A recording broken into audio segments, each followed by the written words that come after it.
இன்றைக்கி பார்க்க போகிறது பால்கோவா. எப்படி பண்ணலாம் பார்க்கலாம் வாங்க. 1/2 லிட்டர் பால் எடுத்துக்கேன்.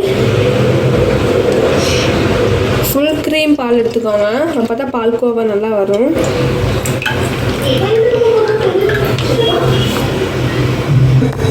பால் வந்து நல்லா கொதி வரட்டும், வெயிட் பண்ணலாம். பாருங்கள், நல்லா பால் கொதிச்சிருச்சு. இது வந்து நல்லா வத்தணும். ஆடையெல்லாம் எடுத்து விடுங்க.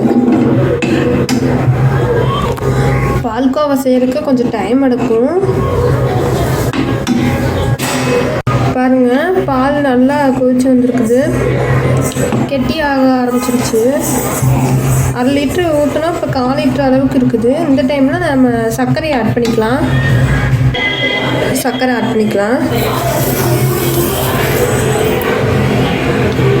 சர்க்கரை சேர்த்தோன்னா கொஞ்சம் தண்ணி ஆகும், இது மறுபடியும் கட்டி ஆகிடும்.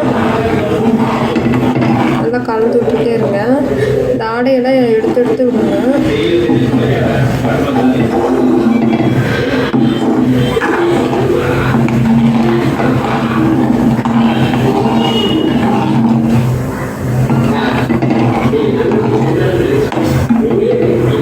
பாருங்க எப்படி ஆயிடுச்சுன்னு பால்கோவா. நல்லா வத்திடுச்சு.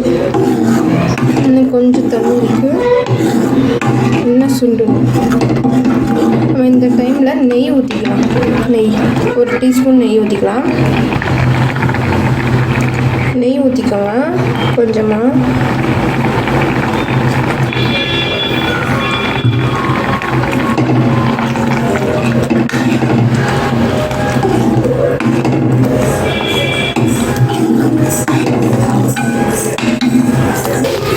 பாருங்க ஃப்ரெண்ட்ஸ், பால் எப்படி திரண்டு வந்துருச்சுன்னு பாருங்க, எப்படி திரண்டு வந்திருக்குன்னு. நீங்கள் கண்டிப்பாக இந்த மாதிரி பாத்திரம் எடுங்க, இல்லாட்டி அடி பிடிக்கும். நான்ஸ்டிக் எடுத்தாலும் பரவாயில்ல, கனமான உள்ள பாத்திரம் எடுத்துக்கோங்க, இல்லாட்டி அடி பிடிச்சிடும். பாருங்க, நம்ம பால்கோவா ரெடி ஆயிடுச்சு. நல்லா சொர்ந்து வந்துருச்சு. 1/2 லிட்டர் பாலில் எவ்வளோ பால்கோவா வந்திருக்கு பாருங்கள். 25 ரூபா தான் பால். நம்ம வீட்டிலே சர்க்கரை இருக்கும், நெய் இருக்கும். ஈஸியாக நம்ம வீட்டிலே பால்கோவா ரெடி ஆயிடுச்சு.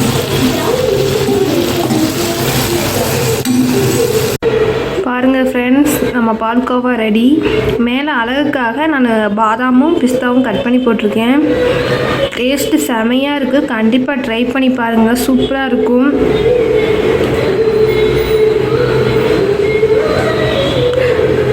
சப்ஸ்கிரைப் பண்ணுங்கள், ஷேர் பண்ணுங்கள், கமெண்ட் பண்ணுங்கள். பாய்.